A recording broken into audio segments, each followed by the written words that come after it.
नमस्कार मित्रांनो, आजच्या व्हिडिओमध्ये आपण टेट 2 वर आधारित पवित्र पोर्टलवरती असणाऱ्या शिक्षक पदभरतीमधील दुसऱ्या टप्प्यातील दुसरा राऊंड त्यासाठीची निवड यादी काल प्रसिद्ध झालेली आहे। त्या संदर्भातली माहिती आणि त्याचप्रमाणे कट ऑफ नेमका कितीपर्यंत खाली आलेला आहे ते आजच्या व्हिडिओमध्ये आपण पाहणार आहोत। जवळपास कमीत कमी 48 मार्कांपर्यंतचा कट ऑफ हा खाली आलेला आहे। तो कशा पद्धतीने ते देखील आपण आजच्या व्हिडिओमध्ये पाहणार आहोत। आता यादी तर काल प्रसिद्ध झालेली आहे। त्यातला पहिला राऊंड होता तो विदाउट इंटरव्ह्यूचा आणि दुसरा राऊंड होता तो म्हणजे विथ इंटरव्ह्यूचा आणि त्यानंतर आता तिसरा राऊंड जो असतो तो असतो कन्वर्टेड राऊंड। आता हा जो दुसरा राऊंड प्रसिद्ध करण्यात आलेला आहे तर त्याच्या सूचना त्यांनी प्रसिद्ध केलेल्या आहेत। पहिल्या सूचनेत दिलेला आहे 21,600 पदं पहिल्या टप्प्यात त्यांनी भरलेली आहेत। त्यानंतर आता गुणवत्ता यादीनुसार दुसरी यादी ही प्रसिद्ध केलेली आहे ज्यामध्ये मुलाखत घेण्यात येणार आहे। आता 30 गुणांची ही मुलाखत कोणत्या पद्धतीने घेणार आहे, SOP हे त्यांची प्रणाली आहे, तर त्या पद्धतीने ते एक त्यांचा इंटरव्ह्यू आणि डेमो घेणार आहेत। त्या पद्धतीची मुलाखत आहे। या संदर्भात पूर्णपणे जो पाठीमागचा फॉर्मॅट आहे सेम ॲज इट इज आहे, काहीही फरक नाही। फक्त यामध्ये टोटल आणि डेट ह्या गोष्टी याच्यामध्ये बदललेल्या आहेत। आता 30 गुणांची तरतूद म्हणजे आता जी निवड यादी प्रसिद्ध करण्यात आलेली आहे टेटचा स्कोर या ठिकाणी थांबतो आणि पुढे जाऊन ह्या 30 मार्क्सपैकी 15 मार्क्स डेमोला आणि 15 मार्क्स तुमच्या डॉक्युमेंट्सला असतात। तर त्यातून तुम्हाला त्या 30 पैकी जेवढे पडतील त्याच्यावरती फायनल सिलेक्शन असतं। आता टेटचा स्कोर फक्त आज लागलेल्या मेरिट लिस्ट पुरताच मर्यादित आहे। पूर्णतः निवड संस्थेवरती ह्या 30 मार्क्सवरती डिपेंड आहे। आता तिसऱ्या मुद्द्यात सांगितलेलं आहे की तुमचं SOP म्हणजे स्टँडर्ड ऑपरेटिंग जे प्रोसिजर आहे त्यानुसार तुमची मुलाखत होणार आहे। त्यानंतर चौथ्या मुद्द्यात सांगितलेलं आहे की 8,556 पदांसाठी 8,264 पदं भरण्याकरता म्हणजे रिक्त पदे तेवढी आहेत 8,556 आणि त्यातून 8,264 पदं भरण्यासाठी 12,966 विद्यार्थ्यांची यामध्ये निवड करण्यात आलेली आहे आणि एकास 10 प्रमाण याप्रमाणे विद्यार्थी त्या ठिकाणी पाठवण्यात आलेले आहेत।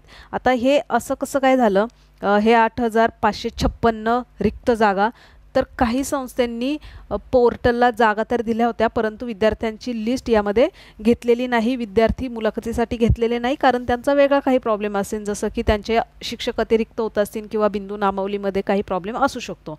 त्यानंतर 8,264 पदांची भरती इथे होणार आणि त्यासाठी 12,966 विद्यार्थी पाठवले जाणार। त्यातून एका पदासाठी 10 विद्यार्थी पाठवले जाणार। आता काही ठिकाणी एका पदासाठी एकच विद्यार्थी असू शकतो, काही ठिकाणी एका पदासाठी 2 विद्यार्थी देखील असू शकतात। असे एका पदासाठी जास्तीत जास्त 10, कमीत कमी कितीही असू शकतात, 1 2 3 असे 10 पर्यंत कितीही विद्यार्थी असू शकतात। ज्या ठिकाणी एकाच एक विद्यार्थी जातो त्याचं फायनल सिलेक्शन होतं, ज्या ठिकाणी एकाच 2 विद्यार्थी जातात तर 2 विद्यार्थ्यांमध्ये कॉम्पिटिशन असतं। दोघांपैकी 30 पैकी ज्याला मार्क्स जास्त पडणार तो विद्यार्थी या ठिकाणी सिलेक्ट होणार। असे एकूण 12,966 विद्यार्थ्यांची लिस्ट लावण्यात आलेली आहे आणि त्यातून काही ठिकाणी 2 4 अशा विद्यार्थ्यांची निवड झाल्यामुळे 8,264 जागांसाठी 12,966 विद्यार्थ्यांची लिस्ट प्रसिद्ध झाली। त्यानंतर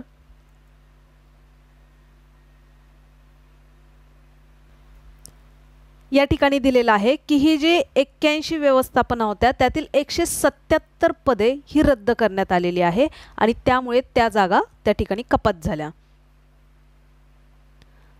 जे प्राधान्यक्रम तुम्ही नोंदवले होते त्या नोंदणी केलेल्या प्राधान्यक्रमावरती आधारित ही मेरिट लिस्ट लागलेली आहे। यामध्ये ज्यांचे डॉक्युमेंट्स प्रॉब्लेम असतील, क्रॉस सीटॅटची एक्झाम पास असेल किंवा TETची एक्झाम पास असेल असे विद्यार्थी बाद होतात, ज्यांचे डॉक्युमेंट्स इनकम्प्लीट असतात, ज्यांनी चुकीची माहिती भरलेली असते असे विद्यार्थी या ठिकाणी बाद होतात। आणि ज्यांचे डॉक्युमेंट्स वगैरे सगळे क्लिअर आहेत आणि अशा वेळेस एखाद्याला कमी मार्क्स आहे त्याचंही तर सिलेक्शन झाले तर तो देखील यामध्ये पुढे जाऊ शकतो। परंतु जर काही प्रॉब्लेम असेल तर चांगले मार्क्स पडून सुद्धा विद्यार्थी या ठिकाणी मागे राहू शकतात। त्यानंतर मुलाखतीसाठी संस्थांना तशा सूचना देण्यात येतील, संस्था विद्यार्थ्यांना तशा सूचना देतील किंवा विद्यार्थी ज्या शाळा तुम्हाला रिकमेंड झालेल्या आहेत त्या शाळेशी तुम्ही संपर्क साधू शकता, अशा सूचना यामध्ये दिलेल्या आहेत. त्यानंतर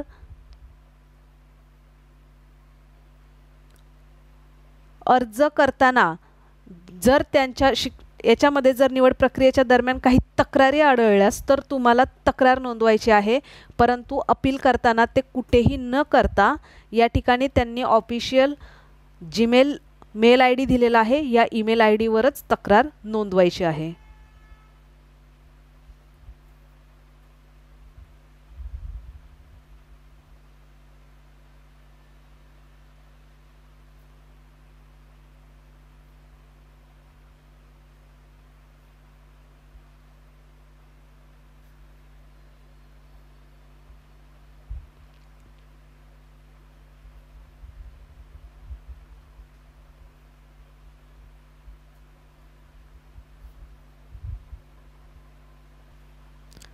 आणि त्यानंतर ज्या विद्यार्थ्यांचं सिलेक्शन झालेलं आहे त्यांना शुभेच्छा त्या ठिकाणी देण्यात आलेल्या होत्या, अशी सूचना खाली होती. आणि त्यानंतर पुढे जी मेरिट लिस्ट लावण्यात आलेली आहे तर ती मेरिट लिस्ट पहा या ठिकाणी. सेकंडरी मराठी मीडियम, आता ही जवळपास खूप पानांची मेरिट लिस्ट आहे. त्यातून आता एक्झॅक्टली कट ऑफ जो लागलेला आहे, मी बऱ्याचदा सांगितलेलं आहे, कट ऑफ हा एखादा म्हणजे जे रायगडचं उदाहरण घेतलं तर काही पहिल्या टेटच्या एक्झामच्या वेळेस 20 मार्क्सच्या एका स्टुडंटचं सिलेक्शन झालं होतं रायगड जिल्ह्यामध्ये. म्हणजे कधी कोणाच्या कट ऑफला कसा चान्स मिळेल हे सांगता येत नाही आणि एखाद्याचा हायर स्कोर असून सुद्धा तो व्यक्ती कसा मागे राहू शकतो हे या शिक्षक भरतीमधनं तुम्हाला सर्वांना बघायला मिळेल. आता कट ऑफ जर बघितला तर जनरलचा 198 118 लागलेला आहे. त्यानंतर तुम्ही तुमच्या कास्टनुसार यामध्ये कुठला कट ऑफमध्ये म्हणजे तुमची कास्ट कोणती आहे त्यानुसार तुमचा कट ऑफ या ठिकाणी पाहून घ्या.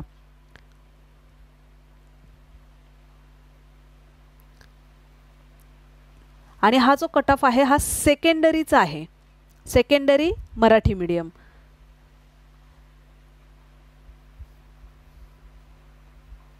आता ज्या विद्यार्थ्यांचं सिलेक्शन करण्यात आलेलं होतं, जसं की मगाशी सांगितलं की एका पदासाठी 10 विद्यार्थ्यांना पाठवणार, पण आता ह्या एका पोस्टसाठी 10 विद्यार्थ्यांना ते पाठवणार आहेत, पण काही ठिकाणी 8च विद्यार्थ्यांचं त्या ठिकाणी रिकमेंडेशन झालं असेल, काही ठिकाणी 2 विद्यार्थ्यांचं, म्हणजे दोघांमध्ये कॉम्पिटिशन असणार, या ठिकाणी 8 विद्यार्थ्यांमध्ये कॉम्पिटिशन असणार. आता या ठिकाणी बघा फक्त एकाच विद्यार्थ्याचं रिकमेंडेशन झालं, म्हणजे इथे कॉम्पिटिशन नाही. ह्या विद्यार्थ्याचं या ठिकाणी जे सिलेक्शन असतं ते फिक्स असतं, पण हा विद्यार्थी जो आहे तो ह्या बाकीच्या ठिकाणी पण त्यांना प्रिफरन्स त्यांचं रिकमेंडेशन झालेलं असेल तर ते त्या ठिकाणी सुद्धा ते जाऊ शकतात. म्हणजे तिकडं ते कॉम्पिटिशन करू शकतात, पण त्यांच्या कॉम्पिटिशनमध्ये कुणीच नाही. अशा पद्धतीने ह्या काही ठिकाणी एकच जागा आली, काही ठिकाणी दोघांचंच त्या ठिकाणी रिकमेंड झालेले आहेत, काही ठिकाणी 3-4, फक्त ह्या 1-2 ठिकाणीच 10 विद्यार्थ्यांचं एका जागेसाठी रिकमेंडेशन झालेलं आहे.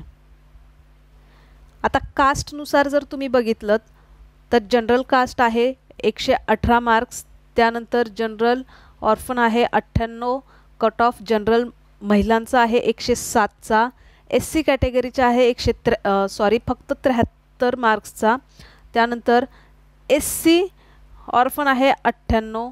आता यामध्ये बघा कट ऑफ उलट वाढला, कमी होण्याच्या ऐवजी त्या ठिकाणी कट ऑफ वाढला, कारण आता त्या जागेसाठी जे काही रिझर्वेशन असेल तर त्या ठिकाणी 2-4 विद्यार्थी असतील, त्या पर्टिक्युलर विषयाला सुद्धा देखील वेगळे विद्यार्थी असू शकतात. OBCचा आहे 110चा, त्यानंतर OBC ऑर्फन आहे 98, SBC आहे 108, NTD आहे 107, NTD ऑर्फन आहे 99, त्यानंतर SCBC आहे 103 आणि SCBC ऑर्फन आहे 106. असा कट ऑफ या ठिकाणी लागलेला आहे. आणि जर ह्या कट ऑफचा जर ॲव्हरेज काढला तर 105-6च्या आसपासचा कट ऑफ लागलेला आहे. आणि ॲव्हरेज म्हणजेच एक खूप कमी, आता काही ठिकाणी अगदी 73, 98 असे कट ऑफ देखील आहे. मग त्यांचा पुढे जाऊन 110च्या आसपास हा कट ऑफ तुम्ही ॲव्हरेज म्हणून समजू शकता. परंतु खूप लक्षात घेण्यासारखी गोष्ट आहे की कुठल्या कास्टनुसार, कुठल्या विषयानुसार, व्हर्टिकल आणि हॉरिझॉन्टल कुठल्या कॅटेगरीनुसार तुम्हाला तुमचं सिलेक्शन होतं, खूप महत्त्वाचं आहे. आता यातून हा तर झाला या ठिकाणी या विषयाचा सेकंडरीचा कट ऑफ. परंतु पुढे जाऊन अजून बघा, ही लिस्ट आपण थोडीशी पळवूया तिला. जे कट ऑफ तुम्हाला दाखवलेले आहेत त्या ठिकाणचेच हे रिकमेंडेशन वगैरे झालेले आहेत. त्या विद्यार्थ्यांचं नंबर आणि टोटल डिटेल्स दिलेले आहे त्यामध्ये. तुम्हाला हवं तर तुम्ही यामध्ये पाहू शकता. मी पॉज करून डायरेक्ट आता पुढची लिस्ट घेते. आता यानंतर आता जर तुम्ही या ठिकाणी दुसरी संस्था ही ग्रामीण विकास संस्था जर घेतली तर या संस्थेमध्ये जनरलचा कट ऑफ आहे 100 आहे, ते सेकंडरीमध्येच आहे. जनरलमध्ये 126, 112, पुन्हा 112, 96, 59. हे बघा या ठिकाणी जनरल स्पोर्ट्समॅन जे आहेत त्यांचा 59चा कट ऑफ लागलेला आहे. त्यानंतर 64, 100, 111, पुन्हा 66. आता 66 कोणाचे आहेत तर एस सी कॅटेगरी 66चा कट ऑफ लागलेला आहे. पुन्हा या ठिकाणी एक्स सर्व्हिसमॅनसाठी तर जागाच उपलब्ध असताना सुद्धा विद्यार्थी त्या ठिकाणी मिळाला नाही. म्हणजे रिकमेंडेशन या SC कॅटेगरीचा एक्स सर्व्हिसमॅनचा विद्यार्थी या ठिकाणी मिळाला नाही. आता हा डिपेंड आहे त्या सब्जेक्टवरती सुद्धा. पुन्हा या ठिकाणी ST कॅटेगरीचा देखील एस सर्व्हिसमॅन एक जागा असताना सुद्धा त्या कॅटेगरीचा विद्यार्थी मिळालेला नाही. असं करत जर आपण या ठिकाणी EWSचा वुमनचा बघितला, EWSमध्ये वुमन 73चा कट ऑफ लागलेला आहे बघा. EWS वुमन ह्या पर्टिक्युलर संस्थेचा. आता पुन्हा ही लिस्ट पळवून दुसऱ्या ठिकाणी रिकमेंडेशनवरती जाऊया. यानंतर आपण पुढे आहे जो अहमदनगर जिल्हा आहे. अहमदनगर जिल्हा विद्याप्रसारक समाज यामध्ये जनरलचा कट ऑफ आहे बघा 112, 122, 129. आता यामध्ये कास्ट तुम्ही पाहून घ्या.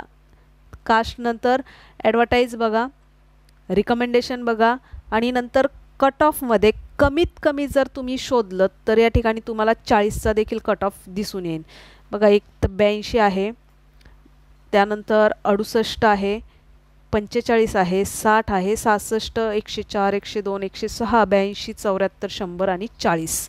आता या ठिकाणी हे 40 मार्क्सचं देखील सिलेक्शन, 40 मार्क्सचा देखील कट ऑफ या ठिकाणी तुम्ही म्हणू शकता. या ठिकाणी बघा पुन्हा जागा तर 9 आहे या ठिकाणी. ह्या बघा ह्या जागा SC कॅटेगरीच्या एस सर्व्हिसमॅनच्या जागा तर आहे, पण एकही विद्यार्थी या ठिकाणी नाही. आता समजा एखाद्या विद्यार्थ्याला 10 मार्क्स असते ना तरीसुद्धा तो विद्यार्थी या ठिकाणी क्वालिफाय झाला असता, कारण त्या विद्यार्थ्याला त्याच्या कॅटेगरीमधून, त्याच्या सब्जेक्टमधून, त्याच्या व्हर्टिकल हॉरिझॉन्टल दोन्ही आरक्षणामधून त्या ठिकाणी कॉम्पिटेटर्स नसतो. मग त्यामुळे अशा विद्यार्थ्याचं 100% सिलेक्शन त्या ठिकाणी होतं. मग आता कितीही मार्क्स असतात बघा या ठिकाणी मार्क्सच नाही, म्हणजे सिलेक्शन एखाद्या विद्यार्थ्याचं रिकमेंड झालेलंच नाही या ठिकाणी, नाहीतर 40च्या देखील रिकमेंड झालेलं आहे. म्हणजे कितीही मार्क्स, स्टेटमध्ये कितीही मार्क्स पडले तरी तुम्ही भरतीसाठी पात्र असता.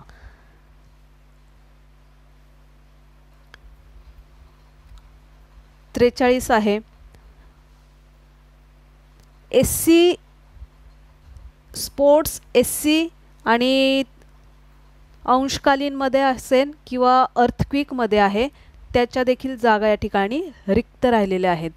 SCचा एक सर्व्हिसमॅन ॲक्च्युली काय होतं की इथे ह्या जागा रिक्त कशा राहतात, SC जी कॅटेगरी आहे त्यांचा कट ऑफच कमी लागतो आणि त्यामुळे ह्या विद्यार्थ्यांना जे NAमध्ये येतात. मग आता समजा एखादा पकडून चला अंशकालीन SCचा विद्यार्थी आहे आणि तो अंशकालीनमध्ये SCमध्ये येतो, परंतु त्यांचा कट ऑफ जर सपोज या ठिकाणी 70चा लागला किंवा 100चा लागला तर त्या विद्यार्थ्याला जर आता हा विद्यार्थी इकडचा असेल अंशकालीन किंवा स्पोर्ट्समॅनचा वगैरे, तर त्या ठिकाणी काय होतं, ही जी जागा आहे ती त्यांची रिक्त राहते आणि जनरलमधून त्या विद्यार्थ्याचं सिलेक्शन होतं. जनरल म्हणजे SC कार्ड, जनरल, SCमध्ये जनरल, आणि त्याच्यानंतर मग SCमध्ये पुढचं एक सर्व्हिसमॅन, प्रोजेक्ट अफेक्टेड, अर्थक्वेक किंवा स्पोर्ट्समॅन, अंशकालीन, हे बाकीचे त्याचे प्रकार आहेत ज्याला आपण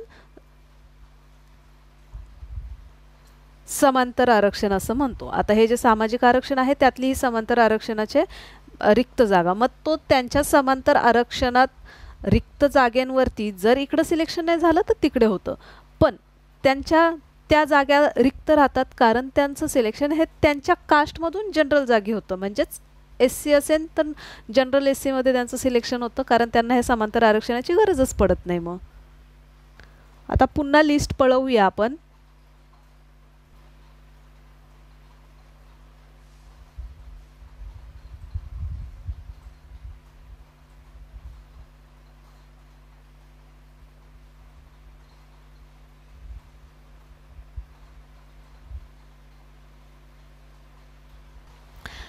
पुढची लिस्ट जर आपण पाहिली जी रुरल एज्युकेशन सोसायटीची आहे त्यामध्ये देखील 101, 83 आणि 55चा कमीत कमी EWSचा 55चा कट ऑफ या ठिकाणी लागलेला आहे.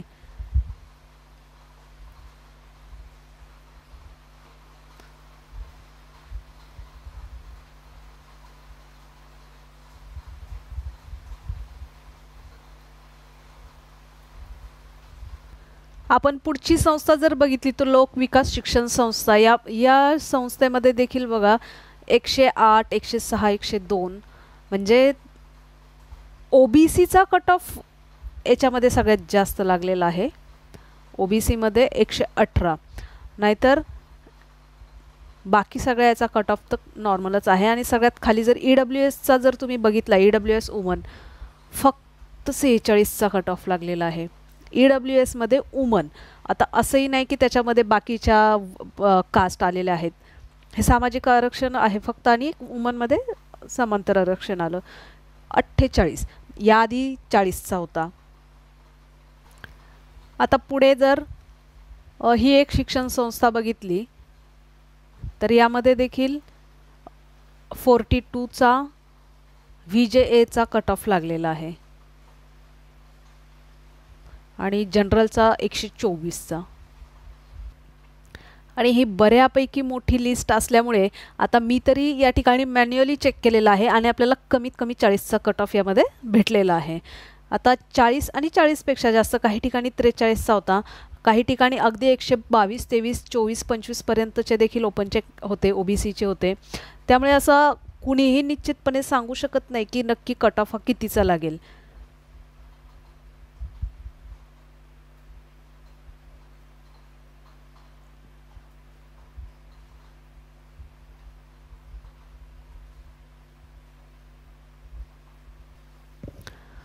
त्यामुळे आता यानंतर, आता हा तर झाला विथ इंटरव्ह्यूचा राऊंड, यामध्ये ज्या विद्यार्थ्यांचं सिलेक्शन आता त्यांनी जे सांगितलेलं आहे एकाच 10 विद्यार्थी, तर त्यातून काही विद्यार्थी आणि नंतर पुढे जे उरलेले विद्यार्थी आहेत त्यांच्यासाठीचं ऑप्शन काय, तर आता जो कन्वर्टेड राऊंड होईल तर त्या कन्वर्टेड राऊंडमध्ये जर त्यांना काही चान्स मिळाला तर त्या ठिकाणी तो एक त्यांच्यासाठी ऑप्शन आहे. नाहीतर मग आता जी तिसरी टेट झालेली आहे त्यावरती आधारित होणारी जी शिक्षक पदभरती आहे ती या विद्यार्थ्यांसाठी आहे. आता